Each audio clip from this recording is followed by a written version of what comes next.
오늘 주시는 말씀은 마태복음 5장 4절 말씀입니다. 신약성경 마태복음 5장 4절, 신약성경 5페이지쯤 되겠습니다.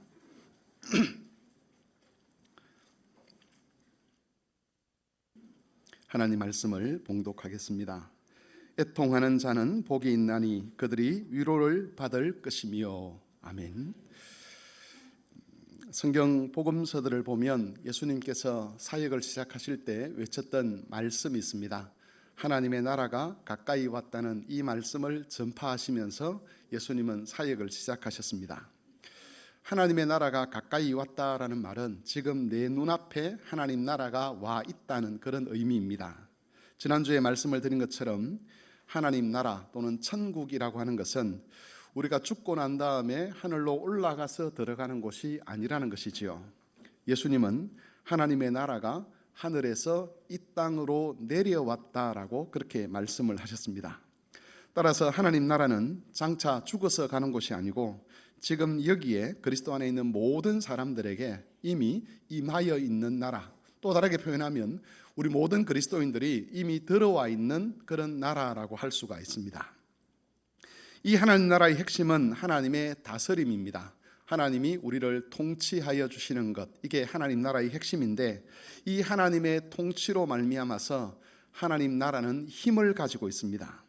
그 힘의 영향을 받은 사람들은 삶의 스타일이 달라지게 됩니다. 하나님 나라는 추구하는 가치를 다르게 만들어 버리는 것이죠.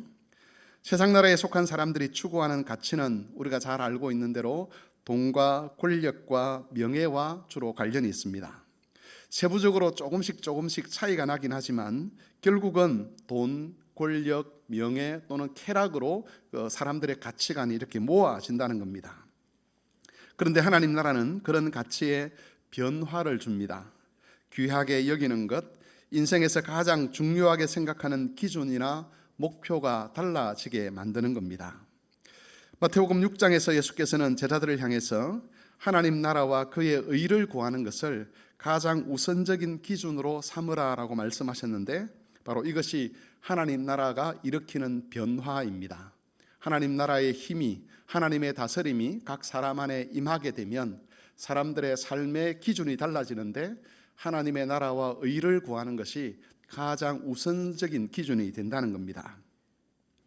우리가 살펴보고 있는 이 팔복은 하나님 나라가 사람들에게 변화를 일으켰을 때에 사람들에게서 어떤 태도, 어떤 반응이 나타나는가를 보여주는 말씀입니다. 하나님 나라는 눈에 보이지는 않지만 구체적인 변화를 일으킵니다. 한 사람의 삶에 개입해서 그 사람의 삶의 스타일을 바꾸어 버리는 것이죠. 오늘은 하나님 나라가 만들어내는 새로운 삶의 스타일 중에서 애통하는 것에 관해서 살펴보고자 합니다. 예수님은 애통하는 자는 복이 있나니 저희가 위로를 받을 것이요 라고 말씀하셨습니다.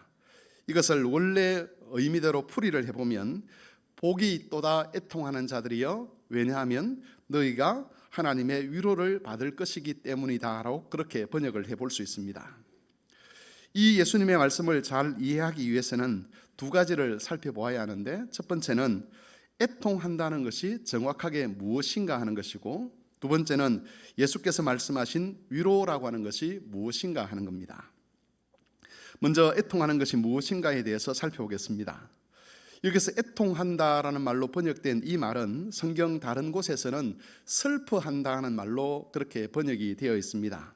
아마 한글로 번역하면서 번역했던 사람이 좀 더 적극적인 의미를 부여하기 위해서 슬퍼한다는 말을 애통한다는 말로 그렇게 바꾸어 번역한 것 같습니다. 그렇다면 여러분, 애통하는 모든 사람, 또 슬퍼하는 모든 사람은 과연 복 있는 사람이라고 말을 할 수가 있겠습니까? 이 세상에 있는 사람들 중에 애통함이 없고 슬픔이 없는 사람들이 없지 않겠습니까? 그렇다면 그 모든 사람들이 과연 복받은 사람들이라고 우리가 말을 할 수 있겠느냐는 것이지요. 물론 우리는 이미 그 답을 알고 있습니다.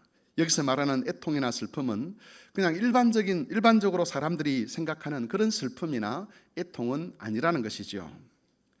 예수께서 말씀하신 이 애통이 어떤 것인지를 알 수 있도록 도움을 주는 성경이 있습니다. 그 성경이 예레미야 31장 15절에서 19절까지 말씀인데 구약 성경 110쪽쯤 되겠습니다. 같이 한번 찾아보겠습니다. 예레미야 31장 15절에서 19절. 우리 젊은 분들은 펜을 들고 거기에 표시를 해두시는 것도 성경을 익혀가는데 공부하는데 참 도움이 됩니다.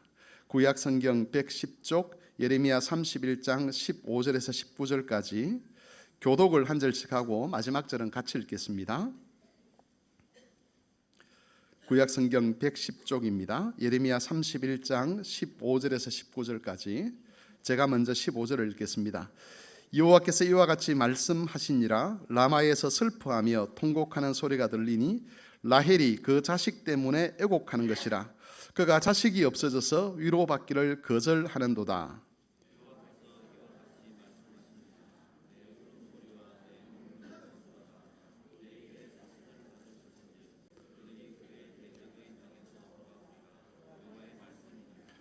너의 장래에 소망이 있을 것이라. 너의 자녀가 자기들의 지경으로 돌아오리라. 여호와의 말씀이니라.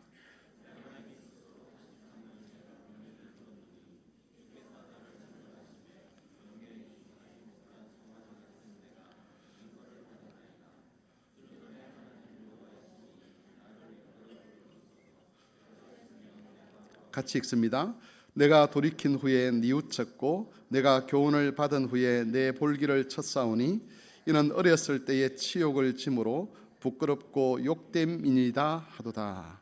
거기에 그대로 표시를 해두고 설교를 더 들으시기를 바랍니다. 여러분, 이 말씀은 하나님의 징계를 받아서 멸망당한 이스라엘 북왕국 이스라엘의 슬픔을 위로하시면서 하나님께서 그들을 다시 회복시키겠다고 주시는 약속의 말씀입니다.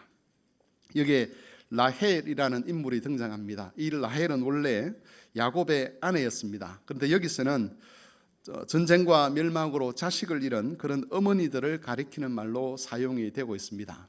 그리고 또한 이것은 북왕국 안에서 하나님의 언약의 말씀을 기억하는 모든 경건한 자들을 가리키는 그런 표현이기도 합니다.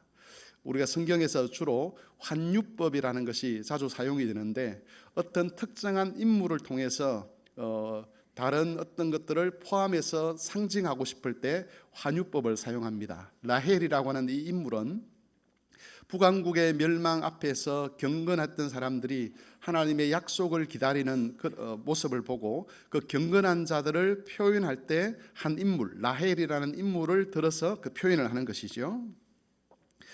여러분, 여기에 라헬이 등장하면서 하나님 앞에 부르짖는 내용들이 나오는데 이 31장 15절에서 19절에 보면 특별히 두 가지 중요한 내용이 있습니다.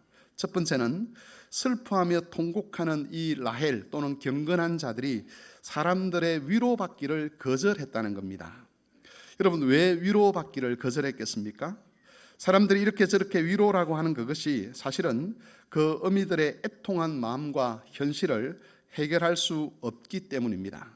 그 어떤 것으로도 자신들의 마음에 있는 그 상처와 아픔을 해결할 수 없기 때문에 사람들이 가져오는 그런 위로를 거절하는 것이지요.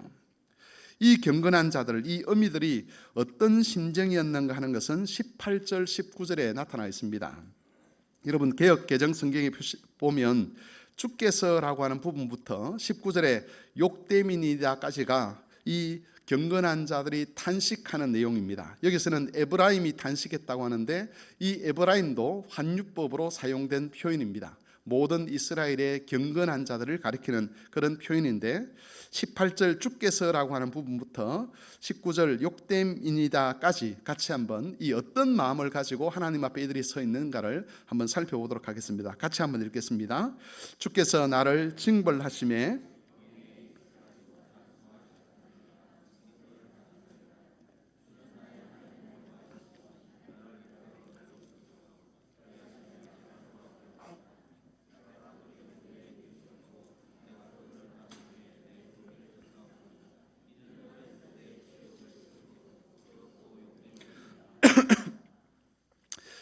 에브라임이 탄식하며 하나님께 부르짖는데 그 부르짖음의 핵심은 우리를 회복시켜 주십시오라는 말입니다.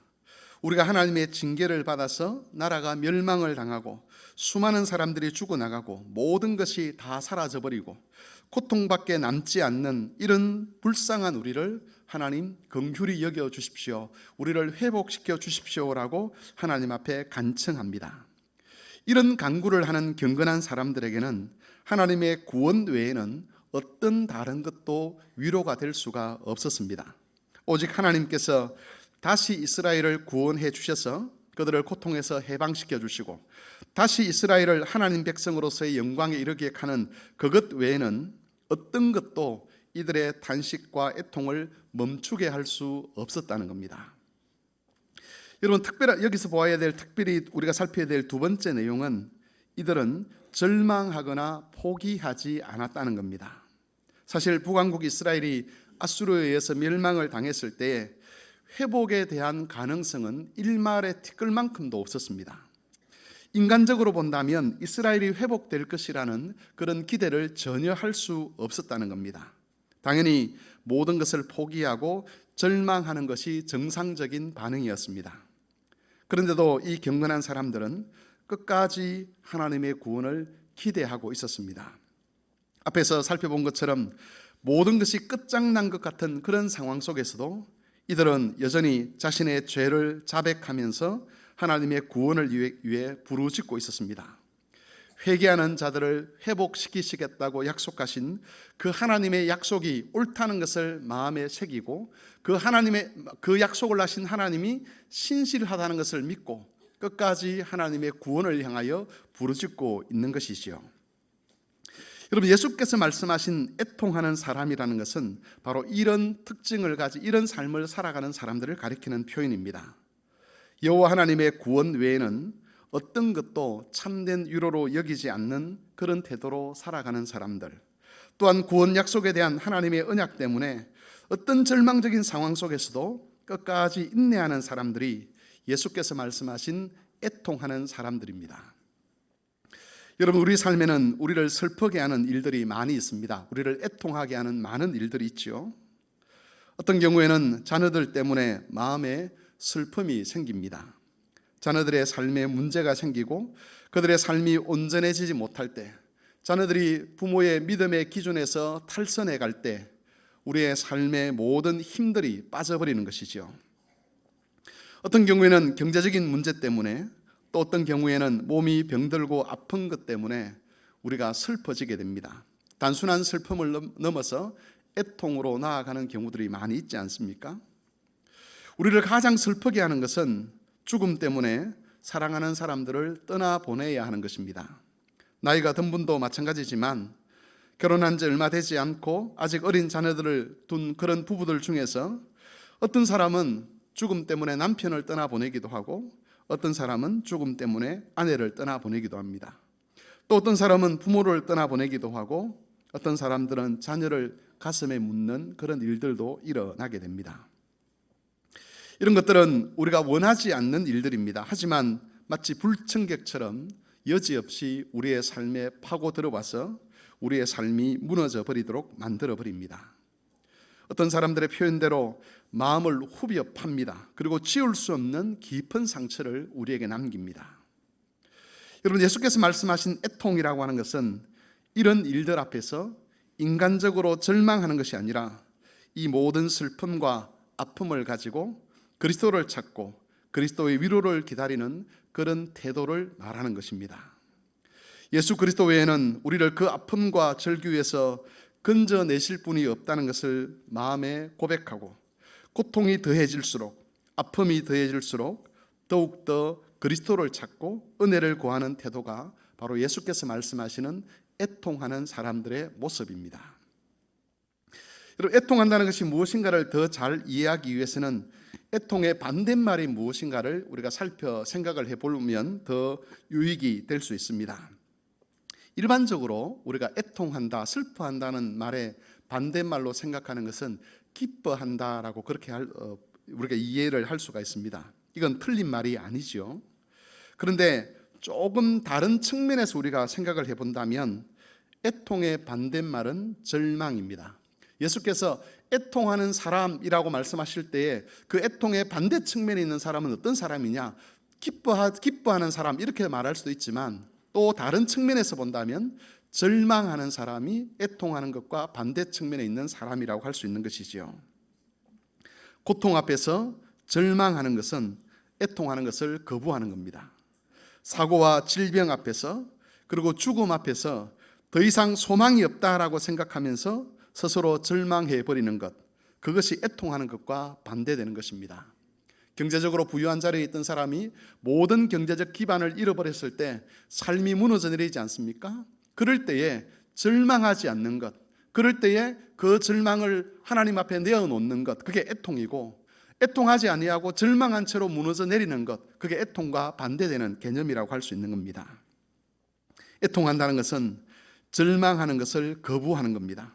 그 아픔과 고통과 마음의 상처와 죽음의 문제를 하나님 앞으로 가져가는 겁니다.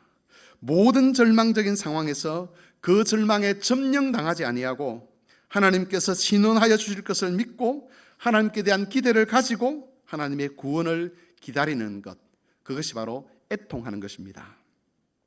그렇기 때문에 애통하는 사람들은 인간적인 위로를 거절합니다. 사람들의 이야기, 사람들의 도움, 사람들의 위로, 이런 것들이 정말 귀한 것이긴 하지만 그것들이 궁극적인 해결책이 될 수 없다는 것을 알기 때문에 사람들이 어떻게 하는 것에 관해서, 사람들이 내게 어떤 말을 하는 것에 관해서는 크게 신경을 쓰지 않는다는 것이죠. 이 사람 저 사람 만나서 그 사람들로부터 위로의 말을 얻으려고 하는 시도를 하지 않습니다. 그 사람들이 무슨 말을 해도 그것이 자신의 마음에 품고 있는 그 슬픔과 애통을 해결할 수 없다는 것을 알기 때문에 사람들의 위로를 귀하게 여기지만 그것을 찾아다니는 것이 아니라 그런 위로가 필요할 때마다 하나님께 엎드리게 되는 것입니다. 반대로 절망하는 사람들은 사람들의 위로에 목을 맵니다. 절망하면서도 혹시 사람들 중에서 자신을 도와줄 수 있는 그런 사람들이 있을지 모른다는 기대감을 가지고 사람들의 말과 도움에 목을 매는 것이죠. 이런 사람들은 자신의 아픔과 고통의 문제를 하나님 앞에서 끝까지 지켜내지 못합니다. 우리를 애통할 수 있게 하는 힘은 하나님 나라의 힘입니다. 하나님 나라의 능력이 우리에게 역사할 때에 우리는 고통과 아픔의 문제를 하나님 앞으로 가지고 갈 수가 있습니다.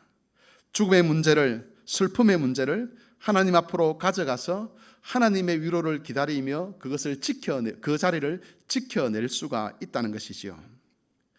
만일 하나님 나라의 능력이 우리에게 없다면 고통과 아픔이 찾아올 때, 또 죽음의 힘이 우리를 짓누리려고 할 때에 쉽게 절망해버리거나 아니면 하나님을 원망해버리게 하는 그런 일이 일어나게 되는 것입니다. 교우 여러분, 하나님은 우리를 애통하는 자로 세우셨습니다. 그러므로 고통 앞에서 우리를 절망하게 할 것 같은 그런 일들 앞에서, 심지어 그것이 죽음이라 할지라도 그것 때문에 절망하지 마시고 그 아픔과 단식을 가지고 하나님 앞으로 나아가시기를 바랍니다. 그것을 하나님 앞에 내어놓으시고 하나님의 구원을 기다리며 하나님 앞에서 슬픔을 지켜가시기를 바랍니다. 하나님의 구원이 아니면 어떤 것도 위로가 되지 않는다는 것을 인정하시면서 하나님께서 신원하여 주실, 하나님께서 위로하여 주실 그 날을 기다리는 그런 모든 교우들이 되시기를 바랍니다. 여러분, 두 번째로 살펴볼 것은 애통하는 자에게 주시는 하나님의 위로입니다. 예수님은 애통하는 자들이 하나님의 위로를 받을 것이기 때문에 그 애통하는 상태가 복된 상태라고 그렇게 말씀을 하셨습니다. 사람들은 슬퍼하는 것, 애통하는 것을 불행이라고 이야기하지만 예수님께서는 하나님 앞에서 애통하는 자는 복이 있는 자다, 복 받은 자라고 그렇게 말씀하십니다. 왜냐하면 그들에게 하나님의 위로가 있기 때문입니다.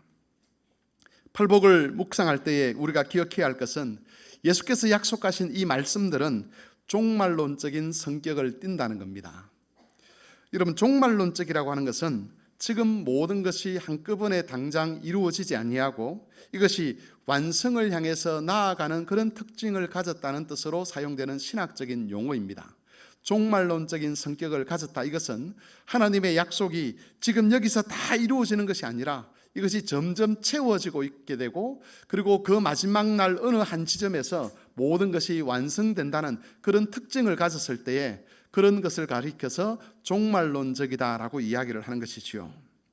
특별히 예수께서 재림하실 때에 약속된 모든 것이 온전히 이루어지게 될 것인데, 바로 그 온전히 이루어지게 될 그 날을 향해서 나아가고 있는 모든 상태를 가리켜서 종말론적 상태라고 이야기를 합니다. 하나님의 위로는, 예수께서 약속하신 이 하나님의 위로는 종말론적 성격을 가지고 있습니다. 그렇기 때문에 애통하는 사람들이 지금 당장 원하는 만큼의 하나님의 위로를 다 얻지는 못할 수가 있습니다. 하나님의 위로는 그리스도께서 재림하실 때에 완성될 것입니다. 그렇게 되면 우리를 고통스럽게 했던 모든 것들이 새로워지게 될 것이고, 하나님의 위로 안에서 진짜 안식에 이르게 된다는 것이지요. 지금 자녀들로 인하여서 눈물 흘리는 그 눈물이 그때는 기쁨으로 바뀔 것입니다. 가난 때문에 고통스러워하며 그 아픔을 하나님께 토로하는 자들은 그날 하나님으로부터 큰 위로와 하나님이 채우시는 큰 부유함을 누리게 될 것입니다. 물론 그 부유함이라는 것이 우리가 기대하는 그런 물질적 부유함이라고 장담할 수는 없지만, 그러나 하나님께서 우리를 부유케 하시면 물질적 가난이 아무것도 아닌 것처럼 되도록 만드는 그런 충만한 상태에 우리가 이르게 된다는 것이지요. 물론 고통이 끊이지 않는 이 땅에서 애통하는 자들에게 주시는 그런 위로가 전혀 없는 것은 아닐 것입니다. 하나님의 약속이 종말론적이긴 하지만 그날에 가서만 우리에게 그런 위로가 임하는 것이 아니라 이 땅에서도 하나님의 위로를 우리가 선취하며 미리 누리며 살아간다는 것이죠. 가장 우선적으로 우리에게 위로가 되는 것은 우리에게 소망이 있다는 그 자체가 바로 위로라고 할 수가 있습니다. 지금 내가 겪는 이 고통이 영원한 것이 아니라는 것, 주님께서 온전한 구원을 통해서 우리의 고통이 찬송이 되도록 하고 기쁨이 되도록 하실 것이라는 그 소망이 우리에게 위로가 되고 힘이 됩니다. 고통을 인내할 수 있는 힘이 소망으로부터 나오는 것이지요. 또한 하나님께서 은혜의 방편을 통해 주시는 그 은혜도 우리가 이 땅에서 누리게 되는 하나님의 위로라고 할 수가 있습니다. 하나님께서는 설교를 통해서 또 성찬을 통해서 은혜를 주시는데, 그 은혜로 인해서 우리는 고통을 이겨갈 힘을 얻게 됩니다. 사람들이 은혜를 생각할 때 보통 무엇을 생각하느냐 하면 어떤 감동을 은혜의 핵심이라고 생각합니다. 감동은 중요하죠. 내가 감동받아서 눈물을 흘리는 것, 감동받아서 하나님께 헌신하는 것, 아주 중요한 것이라고 볼 수 있습니다. 우리는 그런 감동을 위해서 하나님께 기도해야 합니다. 하지만 하나님의 은혜의 핵심은 따로 있습니다. 성경이 가르치는 하나님의 은혜의 핵심은 그리스도가 우리에게 이식되는 겁니다. 다르게 말하면 우리가 그리스도처럼 되는 것이죠. 그리스도화 되는 것입니다. 신격화 되는 것을 은혜의 핵심으로 성경은 가르쳐주고 있습니다. 여러분, 이 은혜는 우리가 느낄 수도 있지만 어떤 경우에는 그 은혜를 우리의 오감으로 직접 느끼지 못할 수도 있습니다. 은혜를 받으면 반드시 감동한다, 그 등식이 성립되지 않는다는 것입니다. 우리가 믿음 안에서 예배의 부름에 응답하고, 믿음 안에서 설교를 듣고, 믿음 안에서 성찬에 참여하고, 믿음 안에서 예배 중에 드려지는 장로의 기도에 마음을 합하게 될 때에 때로는 우리가 알아차릴 수 있는 것으로, 때로는 우리가 알아차리지 못하는 것으로 하나님의 은혜가 우리에게 임합니다. 그리고 그 은혜로 말미암아서 우리를 예수 그리스도처럼 힘 있는 자로, 영적으로 강건한 자로 만드셔서 고통 중에서도 애통할 수 있는 힘과 능력을 갖추게 하시는 것입니다. 성경에서 애통하는 자의 본은 예수 그리스도입니다. 그리스도는 그리스도에게 임한 그 고통과 아픔과 슬픔을 개인적인 어떤 문제로 처리하지 아니하시고, 그 절망 앞에서 하나님께 애통하기를 포기하지 아니하시고, 그 문제를 끝까지 하나님 앞에 붙들고 사셨습니다. 그리고 십자가에서차도 하나님 앞에 애통하며 부르짖으셨습니다. 바로 그 그리스도처럼 우리가 변화되도록 만드는 것, 그게 바로 하나님의 은혜의 힘인데, 그 은혜가 예배 시간마다 믿음으로 예배에 참여하는 모든 자들, 믿음으로 예배의식에 참여하는 모든 자들에게 때로는 깨달을 수 있도록, 때로는 깨닫지 못하는 상태로 우리에게 임한다는 것입니다. 이런 은혜가 매주일마다 우리에게 임하기 때문에 비록 우리 각자는 애통함을 지켜갈 수 없는 그럴 능력이 없는 자들임에도 불구하고 여전히 이 세상에서 우리는 애통하는 자로 살아가는 것입니다. 교우 여러분, 이 땅에서 우리가 겪는 고통은 하나님께서 자기 백성을 세상과 구별하는 방식입니다. 하나님 나라를 받은 사람들은 고통 앞에서 애통을 합니다. 하나님 나라에 들어간 사람들은 고통이 있을 때에 애통하는 자로 서게 됩니다. 그러나 하나님 나라 밖에 있는 사람들은 고통 앞에서 절망하며 원망을 합니다. 그러므로 어떤 고통의 문제에 직면한다 할지라도 하나님께서 기대하시는 것이 무엇인가를 생각하시면서 하나님 나라 밖에 있는 사람들처럼 그렇게 반응하지 마시기를 바랍니다. 예수께서는 애통하는 자들이 복이 있다라고 말씀하셨습니다. 왜냐하면 하나님께서 그들을 위로하실 것이기 때문입니다. 이것을 기억하시고 모든 교우들이 복 있는 사람, 애통하는 사람으로 주님 오시는 그날까지 복된 삶을 이어가실 수 있게 되기를 바랍니다. 주의 말씀을 기억하며 함께 기도하겠습니다. 우리 각자에게는 우리의 마음을 상하게 하는 여러 가지 문제들이 있습니다. 때로는 자녀들 문제, 때로는 경제적인 문제, 때로는 질병, 때로는 어떤 사랑하는 사람들과의 이별, 이런 것들이 우리를 고통스럽게 만들지요. 그런 고통 앞에서 사람들은 절망합니다. 하지만 하나님께서는 그 고통을 애통으로 바꾸라고 우리에게 은혜를 주셨습니다. 우리가 애통하는 자로 주님 오시는 그날까지 살아갈 수 있도록, 그리고 하나님의 위로를 소망하면서 끝까지 인내하는 삶을 살아갈 수 있도록 하나님께서 우리를 도와주시기를 함께 기도하겠습니다.